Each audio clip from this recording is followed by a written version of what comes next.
I read on the internet that the most important part of growing a YouTube channel is talking loudly into the face of the camera and having content that is like a steady stream. So making sure that your content is streaming. I think streaming content, or was it playing a stream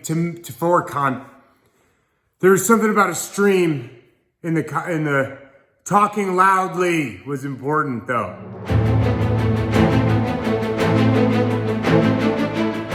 So this is going to be a kind of a middle of the road. Let's kind of like review everything that I have going on and bring everything down to a basis level so we can go over the future of 2020 and into 2021 and what we're doing with all the various projects, starting with the S14 that I had for a couple weeks and that has been gone for the last 6 to 8 weeks or so. So I'm gonna throw some pictures up and I'm gonna do very talented voice acting right now. All right, so the car was just really dinged and dented up everywhere. All these yellow lines are basically highlighting where some of the damage was, the dings, the dents. This is right after I dropped it off. He's just basically showing me what a pile of trash I dropped off. And then I got the updated pictures where he was sanding down and they're, I don't know any the technical terms. Ooh, look at that. I didn't know I did that. That's cool. But a lot of this stuff is just, it's a lot of tedious stuff that I know nothing about. And this is the current condition of the car. So it's going to get a full respray, JDM rear bumper. It'll look pretty sick when it's done. I'm pretty excited for it. All these transitions though. So there you go. That's the gist of the S14's current condition.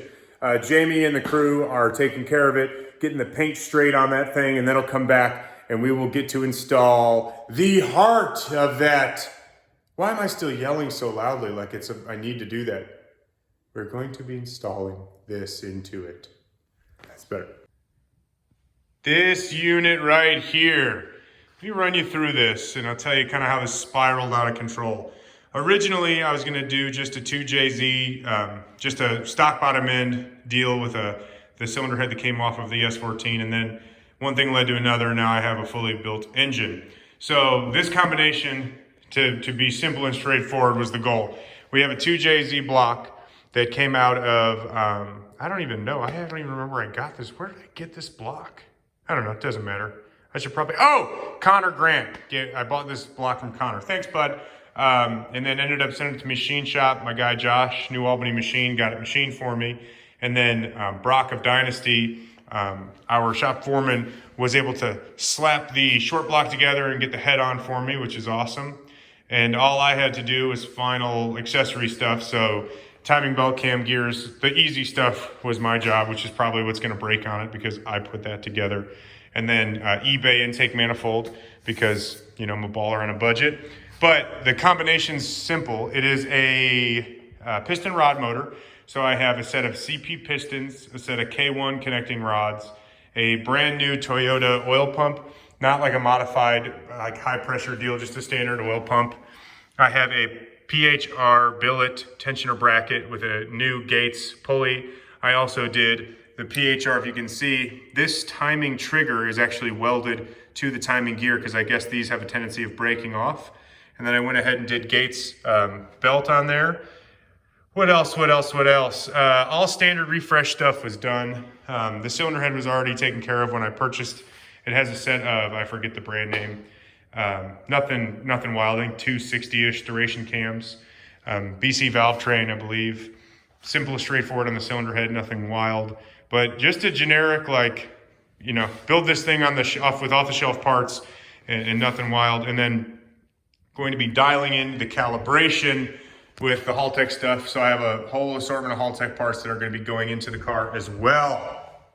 Now, the one area of concern I have for that car is the transmission. So it came with an R154.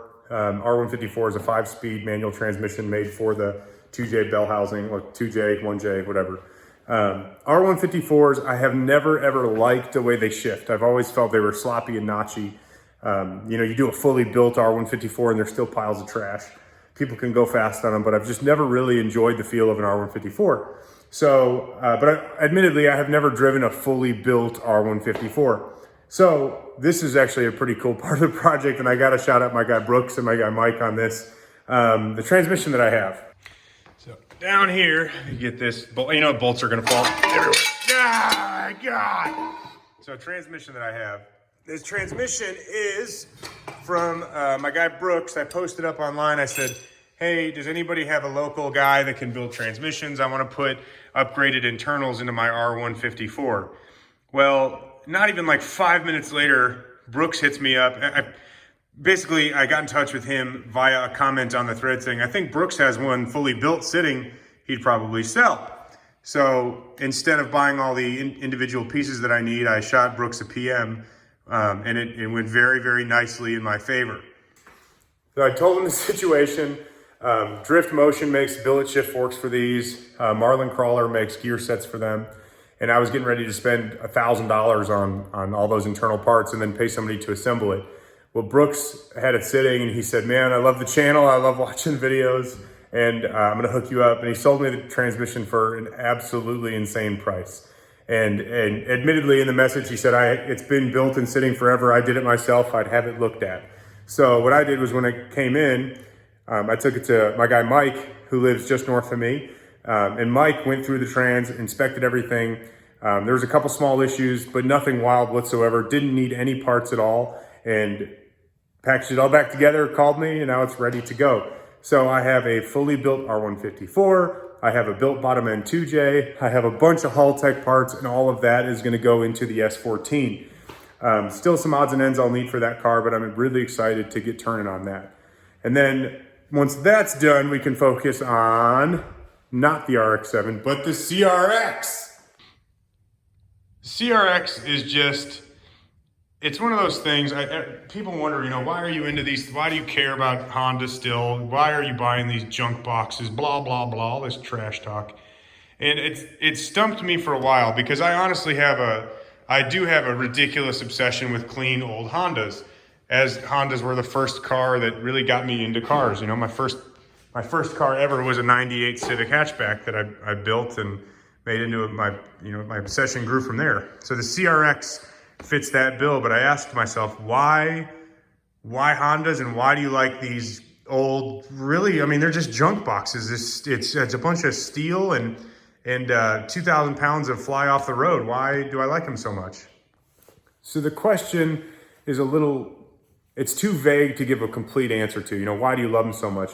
Because there's no way to convey an emotional reaction you get from driving a car that isn't fake as shit. A lot of people drive, you drive a Lamborghini, you rent a Lamborghini in Vegas, and you're like, oh my God, it was life-changing. No, it was not life-changing, dude. It's a cool car, and it's a cool experience, I get that, but it's not life-changing. It didn't change the trajectory of your life. You just went and rented a Lamborghini. Now, when you first get into cars, everybody, in my opinion, has a car that was life-changing, a car that changed them for the better or the worse. Either way, it's kind of a win-win, right? And Hondas, specifically old junk boxes, changed my life. They really did. It brought me some of my closest friends. It brought me into the whole world of performance automotive. It changed my life. And then you think about, what emotional reaction do you get when you sit in the driver's seat of a car that inspires you like that? And when I sit in the driver's seat of any old rickety 90s Japanese anything, specifically a Honda, it just takes me back to a simpler time. It takes me back to a happier time. I shouldn't say happier, that's not fair, but a happy time. When putting an intake and exhaust on your car was like, we're going street racing. I just put an intake on my car. And to hit that same emotion now, what did I have to do? I had to build this. I had to spend all this money on an FD and a built engine trans, twin turbo kit, full. I had to literally, to get a taste of what this once brought me, I had to spend this kind of money. And I think that is why I love this so much. And don't get it twisted. I love the FD. I have been offered money for this thing many times, and I have never sold it. I've never even been tempted. I've had it for 3-4 years now, which is a long time for me. I love the car. I think it's brilliant. The people that worked on it, I made some great relationships with it, but that bar to hit the same emotional reaction just seems to grow and grow and grow the deeper into motorsports you get. And I think that's overlooked by a lot of people. I think many people overlook the fact that at one point, something way simpler, way more straightforward and chill gave you the same emotional response. Which also brings up the next topic. What is going to happen with the FD? And you know, what am I going to do with it? Am I just going to leave it parked forever? Am I going to actually work on it? Blah, blah, blah. So here's the plan. As the FD sits right now, it's cumbersome and it's not a lot of fun. So what I'm going to do, it's so sad to see it like this. It makes me, gotta air that out, boy. That is bad. Whoo! Oh, God. It's like a radish that went sour and I crapped out, ate again, and then farted out. I've never ate a sour radish, but okay. So, back on topic. The Kurt keys are gonna go away. I'm gonna do a nice reclinable seat. I don't think I'm gonna put a V8 back into the thing. The hood is like that because it's not bolted down. The fitment's not bad, so shut up. But yeah, I'm gonna put it back to a more street-friendly setup.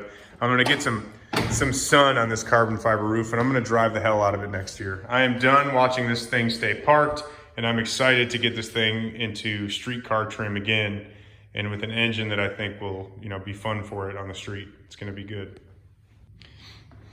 The CRX, I don't know what the future holds for the CRX. Maybe tighten up a clamp there and maybe redo this battery mount. And I don't know, maybe, I don't know, we'll figure it out. CRX is just gonna get some love and some attention, and the same deal, just street drive everything. That's the goal. Clean things up and drive them until the wheels fall off. Excuse me, I'm still burping up whatever I ate. And the final topic of conversation, and I'm sorry because this has just been like your genuine asshat vlog that there's 10 million subscribers for certain reasons I don't understand. Rye has still not bested my ET for 2020. I have made one full pass in 2020 and I went 839 at 100 and whatever.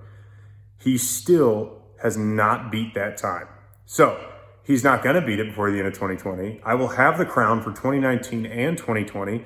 And who knows, maybe 2021 I come out with something like a stick shifted 6-cylinder and I beat him in that too. At this point, I'm just not fear was never in the equation, but now it's like the caboose on the end of another caboose on a caboose that's trailering another caboose at the end of a 7 million car train. That's how far back my fear is of him ever eclipsing that time, which isn't even a high bar. The dude's been building race car for like the last 20 years. Come on, man. Get off the pot because clearly you're not dumping. That's all. Good night. Also, last thing, thanks everybody for subscribing to the channel. We can see like views from subscribers and non-subscribers, and that percentage has shifted drastically, and we appreciate the hell out. Well, I appreciate the hell out of it. Rye doesn't make videos for the channel, so I don't know if he appreciates it, but I appreciate it. Thank you guys so much. And I don't know I have no idea what I ate. I got no clue, but it's bad. It's so bad. Just go ahead and, I gotta go. Oh, okay. So, the last thing. I'm gonna start doing these every week. It's gonna be a weekly update, episode 1. And then we'll try to do episode 2 next week because they're weekly. Okay, now I'm gonna courtesy. I'm number 1 and Rye's number 2. I'm on the top of the mountain with a great looking view, looking down at Rye as the peasant that he is, 'cause he'll never go as fast as I did. And that's my outro song.